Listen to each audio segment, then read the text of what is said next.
Are you ready to plunge into an underwater utopia? Today we're diving headfirst into the mesmerising untamed world of floating plants. These are no ordinary plants, these are the guardian of the aquatic underworld. The mighty floating plants. First up we have the mighty duckweed, a plant that grows faster than a speeding bullet, devouring excess nutrients and leaving your water as clean as crystal. Next we meet the stunning Salvinia. A floating fern not only adds a splash of beauty but also acts as a safe haven for small fish and fry, tirelessly detoxifying your tank water like a silent sentinel. Then there's the formidable Frogbit, a plant that provides shelter while also oxygenating the water and banishing toxins like a true warrior. And who could forget the striking red root floaters with their fiery red roots, add a dramatic touch to your aquarium while also filtering light and contaminants like a season protector. And finally we have the unique Azolla. This plant is a game changer for those looking to add a touch of uniqueness to their aquarium. It's easy to care for and provides a lush cover for your water service, giving your aquarium a true unique appearance like a crown jewel. Inspired by your thoughts. While I do have some groundbreaking methods that may revolutionise the Walstad method, I'm not trying to reinvent the nitrogen cycle. Instead, I tend to refine existing strategies that I've discovered through extensive research, like a true explorer. The Walstad method, great start but not the whole story. The Walstad method is a fantastic foundation with which to create and start an ecosystem aquarium. It's like the first step to the moon. It's one giant step for the ecosystem aquarist. However, it's not without its challenges. The book can be as complex as a labyrinth and tends to focus more on the initial setup of the aquarium as opposed to dealing with the process of the aquarium as it gets established and potential pitfalls of setting up an ecosystem aquarium. It's like being given a treasure map but no tools to dig it up with. Some brave souls, like Father Fish, have ventured to explore new territory using the Walstad method by adding a high nutrient substrate to the ecosystem. This is like adding a turbocharger to the engine. But as MD Fish Tank's experience showed in his video, The Turbo Walstad, this approach can tend to lead to problems because of the high nutrient content in the substrate.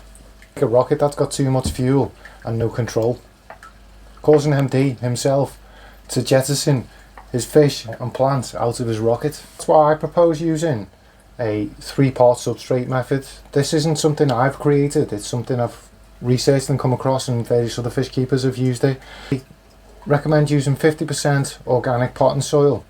This is mild nutrient soil, 20% of a rich compost, organic compost mix, which will release nutrients into the water column, and a 20% akadama mix, and a 20% akadama, which is a bonsai soil. Mix all this stuff, and in it gives a whole open substrate capped with 1 inch of gravel, and it doesn't just deal with the nutrients, it deals with nutrient cycle, something that no one really touches on. This mix is like the perfect potion. It's like discovering the secret recipe for success. 4 pillars for a successful ecosystem. Now let's talk about the 4 key concepts that sustain a successful ecosystem aquarium. Number 1, when in doubt, change it out, or dilution is the solution. When we initially set up an ecosystem aquarium, it's very nutrient rich and potent, and dilution is the solution. So every time we do a water change, we bring ammonia nitrate levels down and we bring CO2 levels up, because the tap water contains more CO2 than the depleted water in our tank. So every time we do that, we get a balance, and balance is the key to success. Think you can skip water changes? Well, you might as well throw your fish tank out the window. Second, it's important to balance the light, the nutrients and the CO2. All these 3 things provide the balance that we need to grow plants. And concept 3 is it's not plants on their own that absorb the nutrition, it's the plant growth which requires the balance.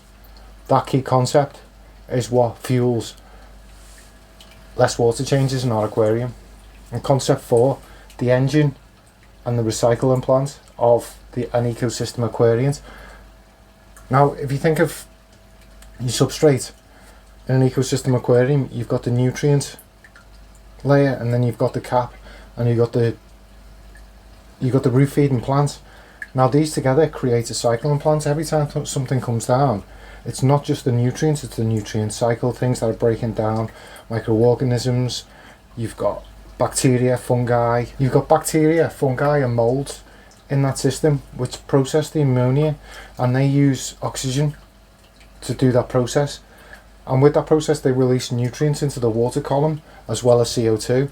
And it's this CO2 that in your water column, which is the engine that drives it, you've got your stem plants and your floating plants. These absorb the nutrients while processing the CO2. This creates the engine of your ecosystem. Creating a thriving ecosystem aquarium is like conducting a beautiful symphony. It starts with a strong foundation, the Walstad method, and is enhanced by the harmony, which is the 4 key concepts. Regular water changes are the rhythm that keeps everything in sync, especially in the initial stages. As the ecosystem matures, the rhythm of the water changes slows down. The harmony of light, nutrients and CO2 take over. Just like a symphony, every element plays a crucial role in creating a masterpiece. Remember, the key to less water changes is balance, and the key to balance starts with water changes.